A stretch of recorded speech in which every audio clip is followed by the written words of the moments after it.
مساكم الله بالخير. حبيت أشارك معكم بعض النشاطات اللي تقوم بها مدينة مونتريال قبل بداية الشتاء.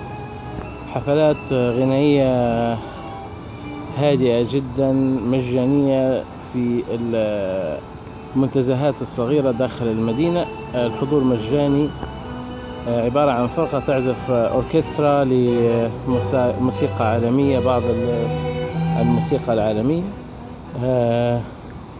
هذا البارك أو المنتزه طبعا منتزه بسيط، متوقعوش فيه هذيك النشاطات الكبيرة، بس شوف الاهتمام.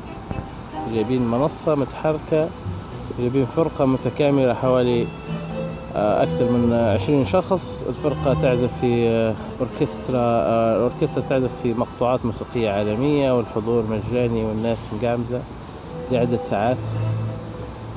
أتمنى نشوفوا هذا إن شاء الله في أقرب وقت في بلادنا بالطريقة المحترمة المحتشمة متاعنا.